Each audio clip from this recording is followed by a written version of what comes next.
Welcome back to the GSMC Golf Podcast presented by the GSMC Sports Network. I'm your host, Gareth McDaniel, and we're getting into our third segment of the night, talking about the CEO for the PGA of America has stepped down. There has been a lot of moves at the top end of the PGA, of the tour. A lot of moves that there's a lot of speculation behind them. This is what I'll say, and this is just speculation. There's no, I'm not on the inside. I'm not inside their minds.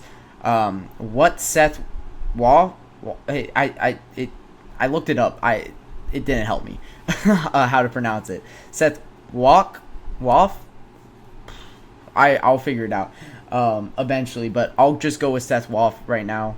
If that's wrong, I apologize for the pronunciation of the last name.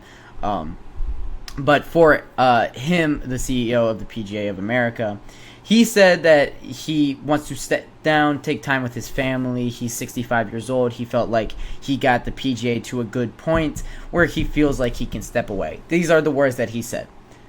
I'm not saying that that's false by any means. That could fully be right. I'm not there. I haven't talked to the guy. I have no clue. But there's a lot of speculation about the merger between PGA and Live Golf. There has been people this year that have already stepped away from the PGA because of lack of talks with Live Golf, because they want to be united. Golf is already a sport that people don't want to watch. Golf is already,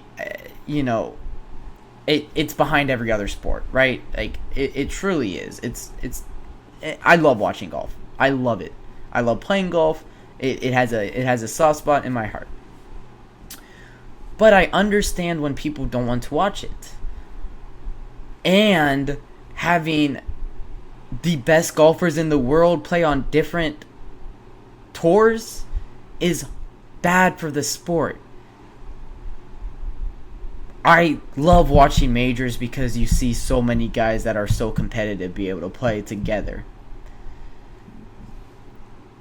I think golf would be at a better position if we were able to have that merger happen sooner than later. I will call for this merger every second that I cover golf, because I think that it would be just better for the sport, for not just strictly a viewing standpoint, but I think it's better for the players. I think that they kind of want it by this point as well. But as for Seth, in his press release, and I have two articles that I'll be kind of bouncing back and forth with for my information. It's from golf.com, the first one, and then the second one is from NBC Sports for my articles. So those are my sources here. In a press release, Seth Woe said, "I am proud of all that we have accomplished for our more than 30,000 PGA of American golf professionals and the game. I have enjoyed every moment serving alongside all of my colleagues, all the various officers and board members, and getting to know so many of our dedicated members who are on the front line of the game that we love every day of the year. The day-to-day game has never been stronger, but more beloved or better positioned for the future because of their passion and how we have all worked together to make millions of lives better through our remarkable sport." Woe's time atop the organization saw the PGA Championship move from August to May, making way for the PGA's Tour end of season playoffs to wrap up before the football season begins, to incentivize more viewing.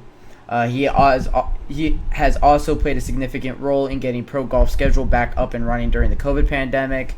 The PGA Championship was the first major conducted in 2020 after all of them had been postponed or canceled. Woe's exit comes during a period of great change at the top level of pro golf, practically in the C-suite. Keith Pelley stepped down as DP World Tour CEO in early April, taking a job with the Maple Leaf Sports and Entertainment in his homeland of Canada. And Martin Slumbers, head of the R&A, has already announced his plans to retire from that post at the end of this year. A lot of people moving away from golf at executive roles. Throughout the unrest of the last few years of pro golf, Will mentioned a strong relationship with the PGA Tour and its leader, Jay Monahan. The two have worked closely together and forged a bond at the formation of Live Golf, was rocking the landscape of professional golf. Will didn't shy away from critiquing Live, calling the league structured flawed in 2022 and asserting in 2023 that no matter how much money you have, at some point burning it doesn't feel very good. I don't see they are accomplishing much. These are words from Seth Will in regards to the Live Golf Tour. Again, I'm quoting / paraphrasing an article from golf.com. Remember to check it out. I don't want to claim any of this writer's work as my own. This is by Sean Zach, and from NBC Sports, they used the same press conference quote. But even more, Seth Will said that the goal from the start was to leave the room better than we found it, and I believe that together we have done just that.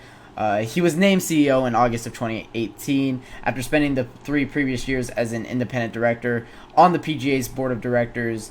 His accomplishments while CEO included negotiating the PGA's 11-year media right deal with CBS and ESPN, facilitating other partnerships with Rolex and T-Mobile, moving PGA headquarters from Frisco to Frisco, creating the first deferred compensation retirement plan for PGA members, leading the $100 million PGA Reach Foundation campaign to impact lives through golf, and helping raise over $35 million for PGA Places to Play, one of the organization's effort toward inclusivity of the game.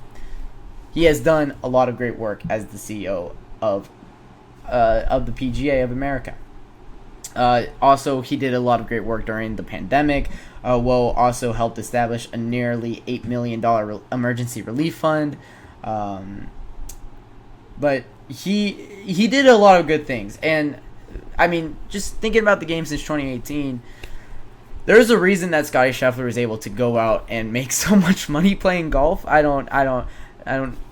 is pocket watching, I guess you could say. But the guy has set the record for most money won in a year, 3 years straight now. That's because, first off, he's a fantastic golfer and he's winning a lot of events, but it's also because all these purses have moved significantly higher. I mean, you're getting $25 million for a golf tournament, or not you're getting 25, but a purse is $25 million for a golf tournament. The FedEx Cup playoffs, the Tour Championship has an $100 million purse. And you have the Comcast Business Top 10. You have the another PGA award that gets you $8 million. You're able to make a lot of money playing golf, and that is in large part to the work that Seth Wolf, I think that's how you pronounce it. I'm struggling here, guys.